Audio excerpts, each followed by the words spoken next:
What's going on, NinBuzz community? Welcome back for another week of Community Choice. I'm your host, RedFalconGames, bringing you this special Monday edition. We're going to be back to Sunday pretty soon, but I'm just running a little bit late on schedule, so we're doing it Monday. No big deal. Last time I asked you guys which GBA games you wanted to see on the Virtual Console, whether it be Wii U or 3DS, doesn't really matter. I was pretty much pushing for the Wii U, but I guess it doesn't really matter. So we just had a bunch of GBA games in there. Which ones do we want to see? Hopefully Nintendo is going to bring some GBA games, along with some DS games, and maybe even the GameCube games on the Wii U Virtual Console. That'd be awesome with the new adapter, maybe.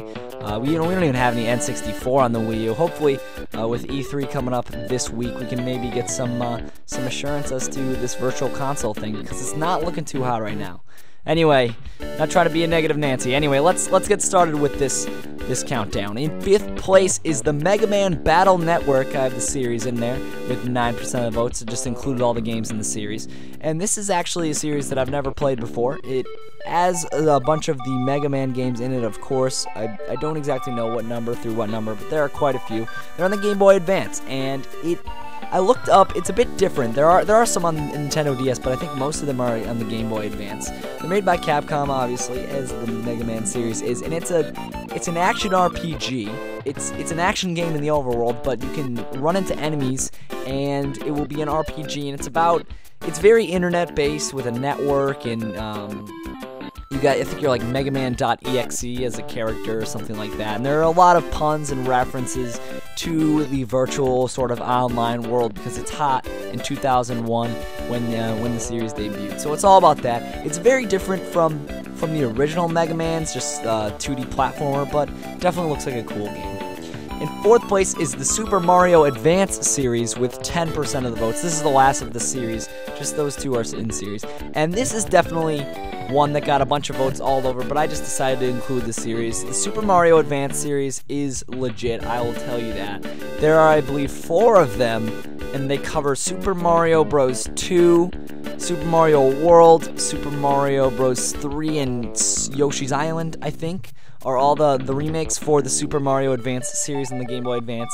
These were definitely the games to get back in the day because they were remakes of fantastic games and available at a handheld Game Boy Advance. So it'd be really cool to see them back, although I don't really see it happening because they are remakes, so I don't know if they put remakes on the Virtual Console because that is kind of a remake in itself. But who knows? Who really knows? In 3rd place is Mario Kart Super Circuit. And this is a very fun game, in my opinion. I got it when it came out when I was younger, and I was very surprised how fun it was just using the D-pad on your little Game Boy Advance. It's the same way with Mario Kart DS. That's a good game with just the D-pad. I believe it had the coins, and it had some cool races. It kind of resembled Super Mario Kart, but just a better version of it. Mario Kart Super Circuit was fun, but definitely not the best Mario Kart game, if you ask me. In 2nd place is Pokemon Emerald with 24% of the votes. Now let me just go out and say that Pokemon Ruby and Sapphire did not even make this list, and I'm very happy that they didn't. They were close, but neither of them did, because I think you guys are realizing that they are getting remade for the 3DS, so there's absolutely no need to have them on the Virtual Console. Whereas a lot of people thought that Pokemon Emerald does have a need, and I would somewhat agree with that.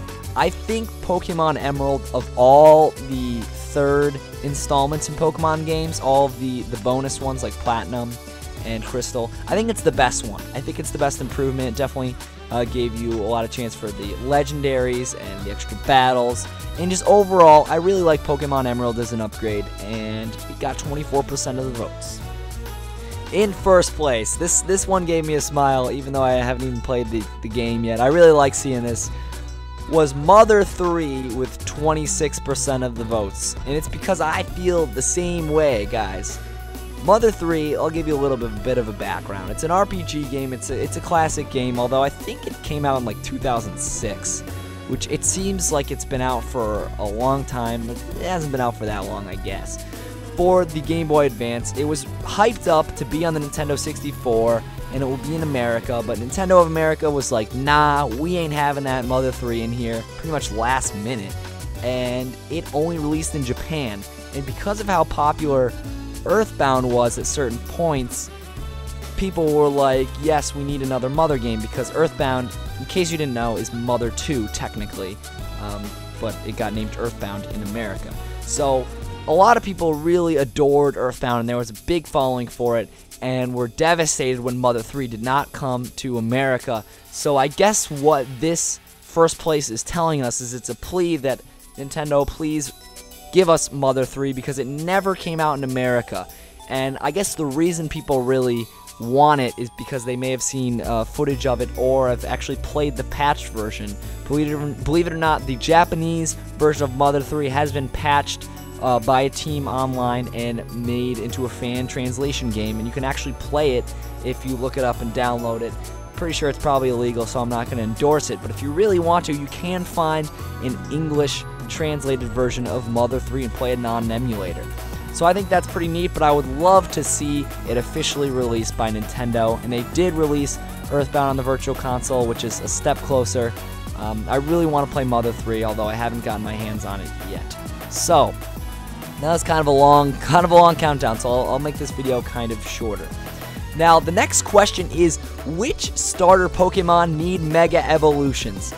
Now, I did forget to include this in the graphic, but there are 4 generations, not 3, that don't have Mega Evolutions. As we just saw, Swampert and Sceptile there, it's kind of a blurry image though, they have Mega Evolutions now. So those are all the Gen 3 starters have them, and all the Gen 1 starters have them. Now we have Gen 2, Gen 4, Gen 5, and Gen 6 that still do not have Mega Evolutions for their final evolution stage. Which ones do you want to see get Mega Evos? We will recover that. We will cover that, not recover that. We'll cover that in the next community choice. I'm fumbling on my words. I should probably get out of here. I'm RedFalconGames. You can check out my personal Let's Play channel with the link in the description. I'd appreciate that. Give this video a thumbs up if you enjoyed it. And don't forget to comment below which starters you want to have Mega Evos for in the upcoming Pokemon games. Once again, I'm RedFalconGames. Have an awesome week, NinBuzz. I'll see you later.